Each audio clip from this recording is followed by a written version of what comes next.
Selamat datang, ahlan wa sahlan.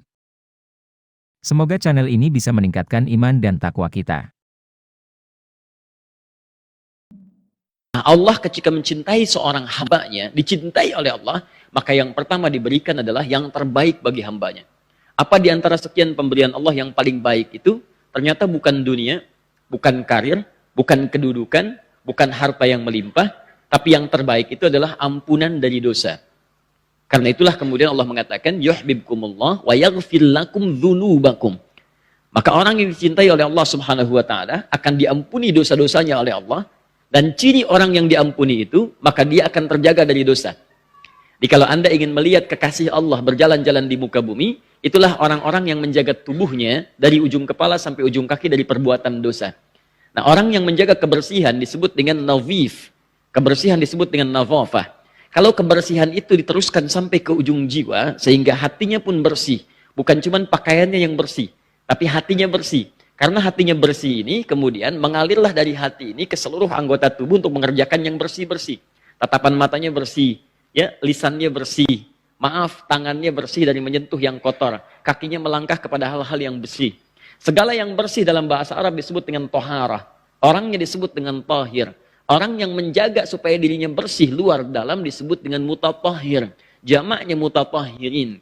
Jadi kalau orang sudah dicintai oleh Allah, diampuni dosanya, maka berubah sifatnya menjadi mutatahhir. Jamaknya mutatahirin. Karena itu dalam Al-Quran, kalimat mutatahirin seringkali disandingkan dengan orang yang menjaga diri dari perbuatan dosa.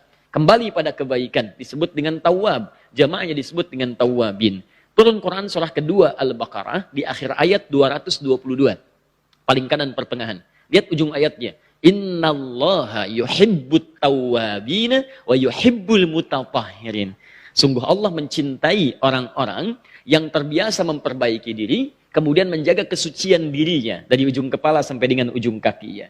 Nah, kalau Anda ingin mendapatkan cara paling cepat untuk menjaga diri kita dari perbuatan dosa, dari ujung kepala sampai ujung kaki, dari bangun tidur sampai dengan tidur kembali, maka cara terbaik, ya kata Allah, ikuti kehidupan Nabi SAW dari mulai dicontohkan bangun tidur sampai dengan tidur kembalinya.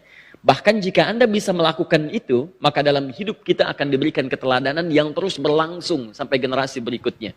Keteladanan satu sisi disebut dengan qudwah. Keteladanan yang menyambung disebut dengan uswah. Maka turun Quran surah ke-33 Al-Ahzab ayat ke-21. Allah sampaikan, laqad kana lakum fi rasulillahi uswatun hasanah. Sungguh telah ditetapkan pada kepribadian Rasulullah. Allah tidak menyebutkan Muhammad. Dalam Al-Quran ada nama Muhammad, ada Nabi, ada Rasul. Itu berbeda.